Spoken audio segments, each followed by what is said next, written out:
Hello everyone! My name is Maki, and I just absolutely adore Gundam. I came from Japan to teach all of you about the fun of Gundam. Today I'm going to explain an exceptional mobile suit.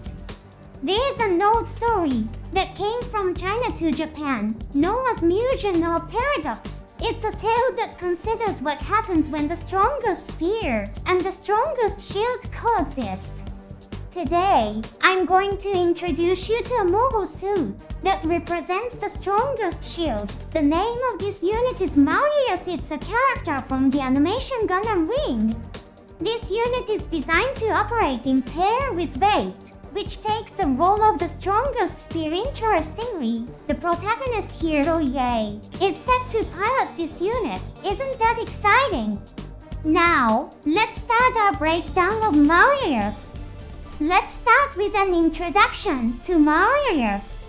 It was built by the 5 Gundam developers who were captured by us. They were forced to complete 4 things. The order from us was for a machine capable of defeating a Gundam. The developers then decided to create a machine with specialized abilities. An attack-focused machine would handle the offensive role, while a defense-specialized machine would take care of defense. They hoped to win against the Gundams by sharing the roles and backing each other up. But these developers have had the experience of creating the most powerful mobile suits, such as Taki and Wing Gundam Zero. It's somewhat different from their previous approach, isn't it? I wonder if they're really following us' orders. Mercurius plays the role of the strongest shield. With its superior defense capabilities, Mercurius is equipped with a prana-generator, an electromagnetic field generator capable of neutralizing beam attacks. The prana-generator is described as a defense against beam weapons. However, there are scenes in the story where it blocks non-beam attacks as well. It's impressive how its successor, the Virgo, blocks a running attack from the Taurus. But even though it can temporarily defend, it gets breached eventually. It's effective against more than just beams, but it might be best to think that its main purpose is to fend off beams. The armor of Mercurius uses the same Gundam alloy as the Gundams. Not only is it sturdy, but it's also very lightweight. Giving Mercurius high maneuverability, it needs to be agile to protect Bait. In fact, there are classifications for mobile suits that appear in Gundam Wing. Mobile suits using Gundam alloy are referred to as Gundams. Mercurius was indeed a part of the Gundam classification. However, it is never called a Gundam in the storyline for us. The organization it belongs to, Gundam, is the name of a powerful weapon used by the enemy. They might not have liked it.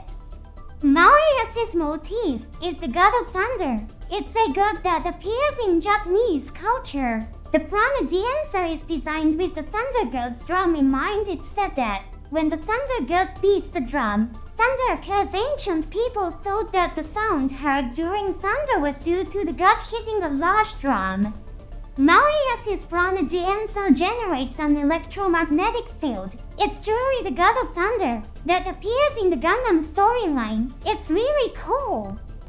Alright, let's discuss the equipment of Mercurius.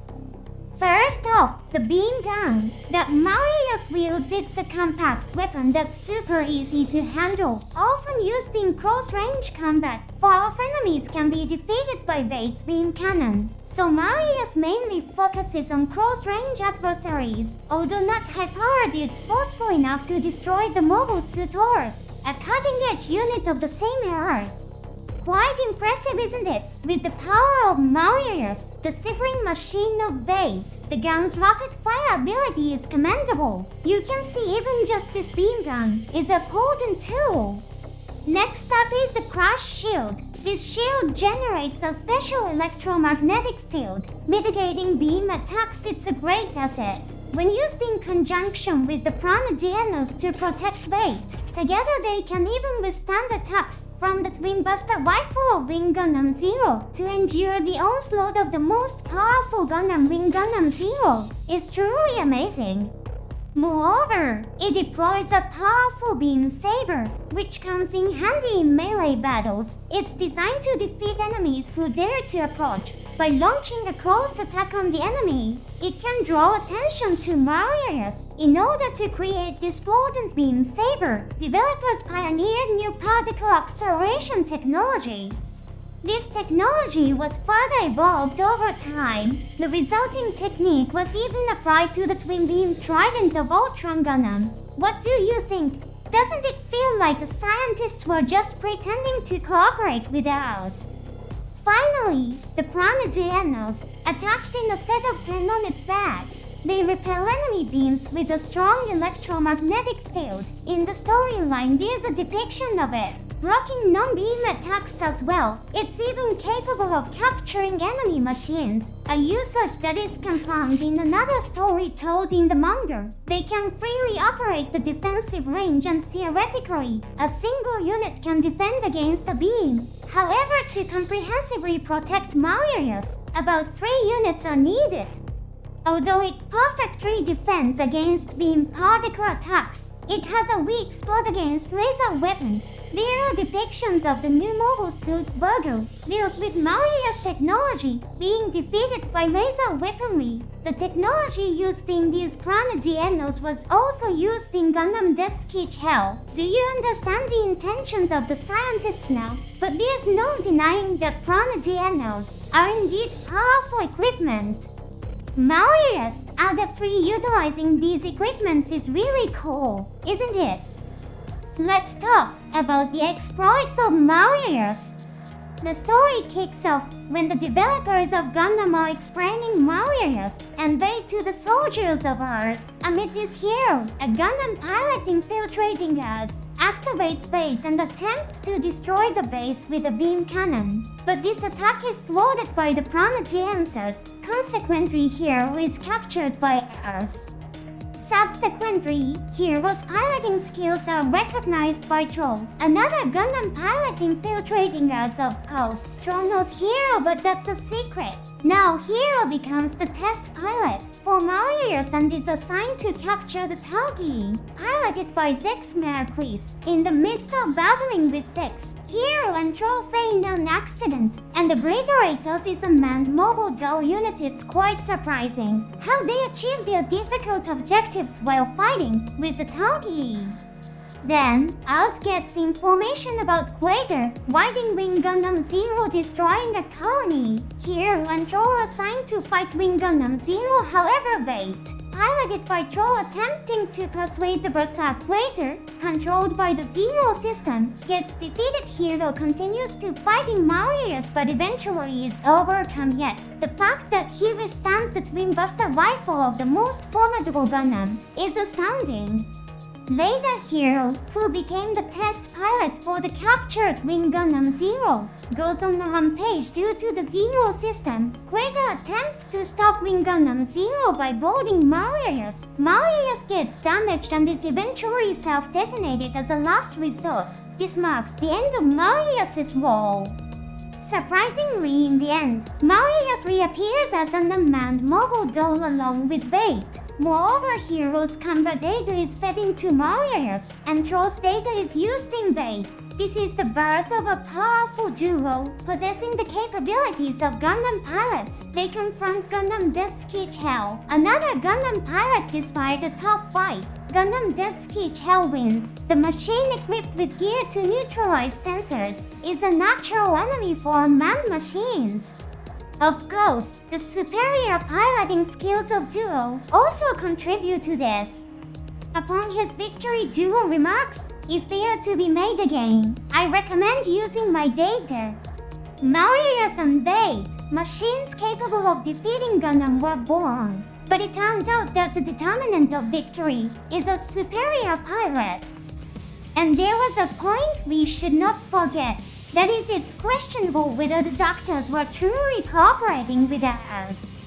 Indeed, Bait and Mercurius have been completed as machines capable of defeating Gundam, of course. This is a numerical matter, and whether they can actually fight and win depends on the skill of the pilot.